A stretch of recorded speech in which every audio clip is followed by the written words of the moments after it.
Wordstrom. Same kind of death, but no apparent commonality with Meredith. Not living any similar lifestyle, anything. And then that's when Sam spots Meg in the bar and he gets up to talk to her. And she's really excited to see him. And she says that she went to California even though she did not get on the bus. Got on a different bus. She got into the van with Shady Van Guy number 2 and then she killed him and then... Maybe that was after the bus. She says that she met something Michael Murray and Sam doesn't know who that is. And it's funny because Chad Michael Murray and Jared Padalecki were co-stars on Gilmore Girls and the 2005 horror film House of Wax with Paris Hilton. Oh my gosh, what hasn't Chad Michael Murray been in the early 2000s? Seriously. Jared definitely knows Chad Michael Murray very well.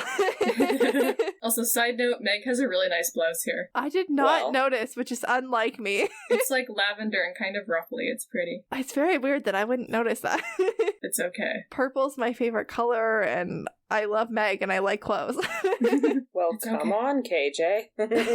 Meg tells Sam that she's from Andover, Massachusetts, but she's living in Chicago for a while. Dean clears his throat, hinting that he wants to be introduced, and Meg tells him to cover his mouth. And wow, the context of 2021 makes all coughing just so grating and hard to watch. I'm with Meg here. I thought that was hilarious. It's so weird. Yeah. That would never have bothered me before, but... But, like, the way she's just like, dude, cover your mouth.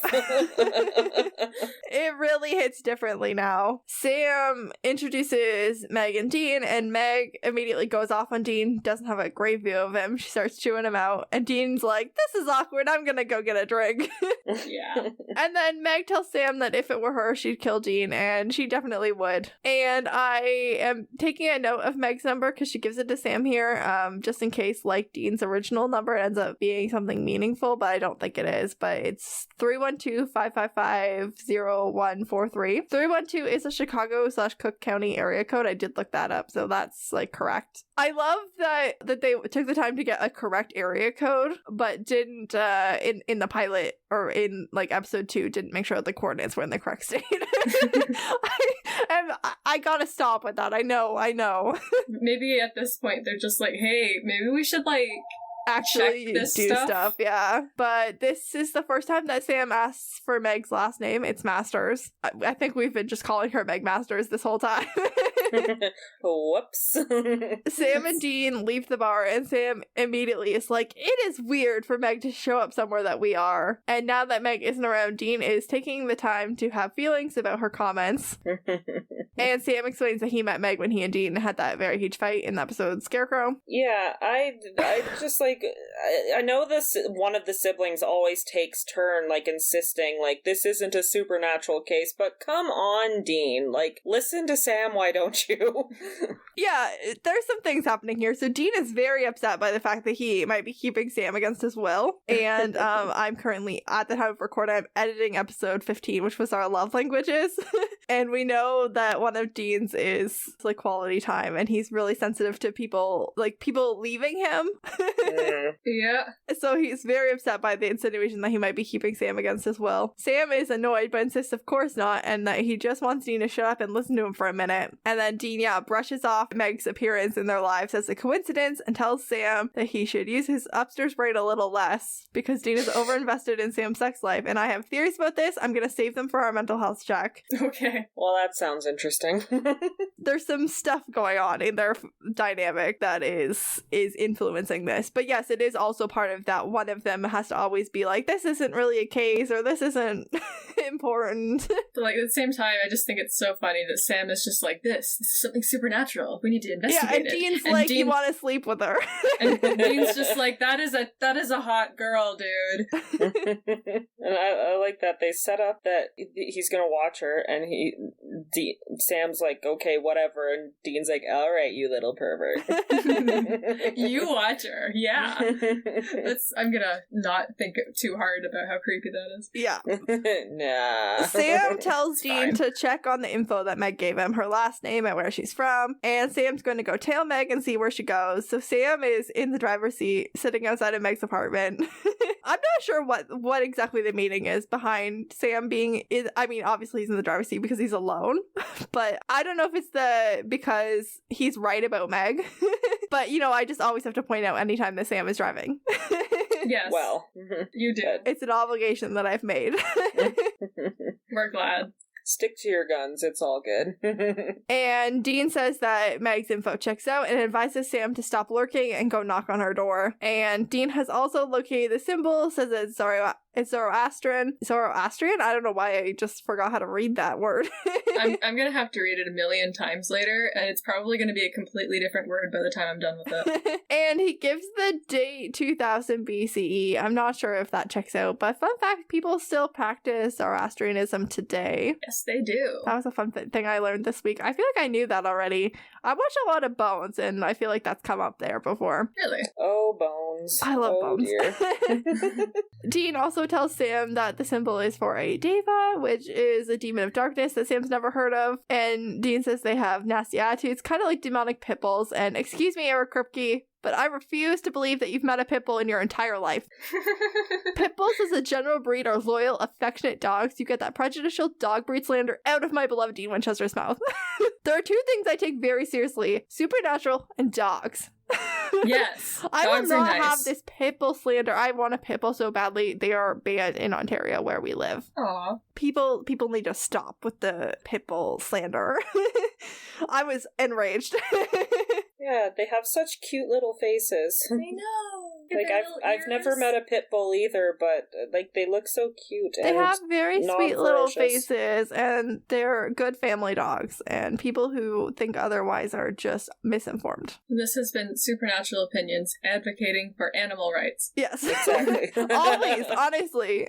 Dean can't name the last book that he read, but says that he called John's friend Caleb, and Caleb is one of John's friends. He was mentioned before. Sam talked to him on the phone in Asylum looking for John. I am still keeping track of all of John's friends. Good, because I'm not. I am, because I'm still skeptical that they exist. I also, especially the long-term ones like Caleb that are like mentioned pretty frequently in the first season as still being in contact with John, like currently, or like relative, considering that John is missing. Who were in contact with John up until he went missing. Those people I have questions about. They seem mysterious. Yeah, like what else is going on in their lives that they're still in regular contact with John Winchester? They just have a really high tolerance for horrible people. I mean, I they're guess. hunters. Yeah, that's a valid point. Yeah, Sam talked to Caleb in Asylum. He was on the phone looking for him. Dean says that someone had to have conjured the deva and that they tend to kill whoever summoned them, and no one's done it in a really long time, so whoever did this is probably serious about it. But don't worry about it, Sammy. Go get laid. They mean business, but also you should too. People. This is probably like the 5th time that Dean's mentioned Sam sleeping with Meg since he met her like 5 minutes ago. Oh god. Sam has not once indicated that he has any interest in sleeping with Meg. He's anything but suspicious of her. It's the same as Sam and Lori and Hookman when they talked one time and all of a sudden Dean was like, Hey. "Yay, you like her. We could stick around for a bit if you wanted to, tap that." Dean, sweetie, I love you, but right now you're just like a great summary of the amatonormativity. It's really, really a lot. It's getting to be a lot. Sam says, "Bite me," and Dean shoots back with, "Bite her, but don't leave teeth marks, just enough to wear," and then Sam hangs up on him. Oh, for goodness sake. Why I missed that line. I thought it was fantastic. I love that for Dean. Dean weirdly has no trouble mentioning any kinks he has. Just, and you know what? Good for him. He shouldn't be ashamed. Yeah, be loud, be proud. Sam sees a light turn on and then sees Meg walking around in her bra, and then she puts a shirt on. A woman sees Sam like lurking and calls him out for being a pervert. This is what I was worried about in Hookman when Sam was standing in the street. Which was actually way creepier than just sitting in a car. I mean, sitting in a car obviously watching someone with no shirt on is it's pervy. It's not a good look. Meg then comes outside and Sam gets out of the car and follows her. And he climbs up an elevator shaft, the moron with a death wish, but props on the upper body strength.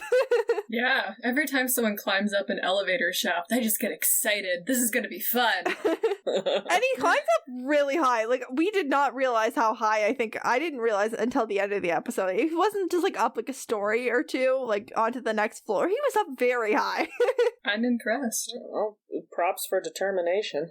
He sees Meg at an altar with her blood chalice, and she speaks Latin into it, and she's advising someone not to come, that Sam and Dean are in town, and she receives an order, and she says, "Yes, sir," frankly in a way that reminds me of Dean responding to John in Scarecrow. Yep. Ooh. How they speak to John later in this season, and maybe even this episode.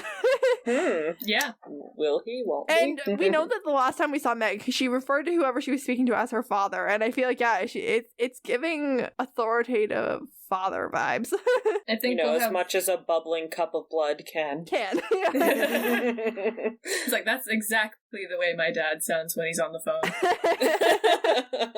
Meg promises that she'll be waiting and blows out all the candles. Sam is still displaying incredible upper body strength and pulls himself up into the room to take a look at her altar, which has the same symbol on it that the blood did, and a card with that same symbol on it as well. So she has a symbol with on a card, and then the symbol in the blood at Meredith's apartment, and then also in some other blood, like painted on the altar, she has that same symbol. So the symbol is important, in case you didn't realize.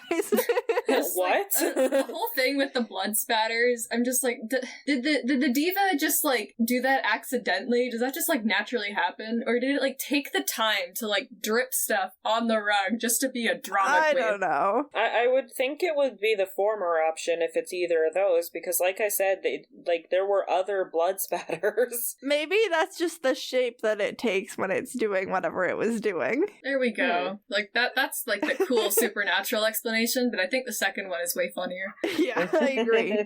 Sam gets back to the motel and he and Dean both go, "Dude, I gotta talk to you." And then I'm such a Becky Rose, and I love when they talk at the same time. That was a season 5 reference. I'm sorry, I'll stop. It's like, as soon as you get to there, you'll understand.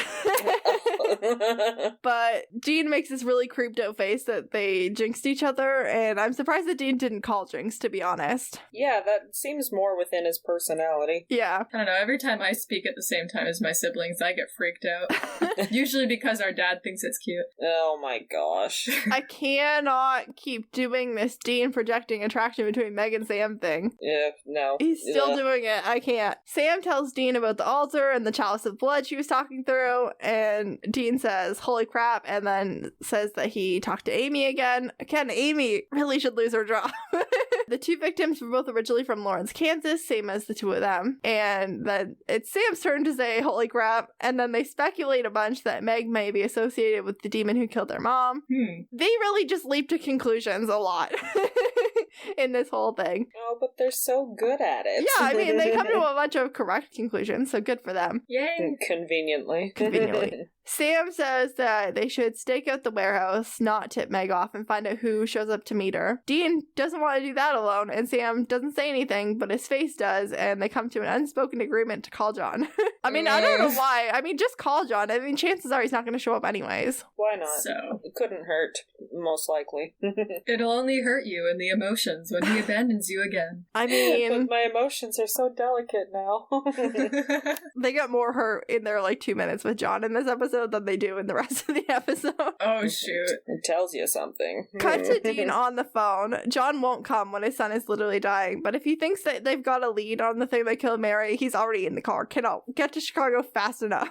You have 2 sons, but only 1 demon to kill. Dean leaves the message and the address of the warehouse, and they head over. Sam has brought pretty much everything demon-y from the trunk, and they are definitely not nervous as they are running through all of their weapons. Dean tells Sam not to get too excited yet, but I'm with Sam. Let's be a little smug that in 6 months they've gotten way closer to the thing that killed Mom than John did in 22 and a half years. Literally, they're we've been doing this for 6 months, and tonight could be the night, and then John's been doing this for 22 years, and he is I think I'm close, finally. And he's not even in the city that they're in. They had to call him and get him to show up. Do you feel like you've wasted your life, Johnny boy? John's a bad hunter. He's just bad at his job. No kidding. Also, the boys have the advantage of being in plot time where John has been been doing most of this in like backstory time, so things just take longer in backstory time. But also he sucks. But also, yeah.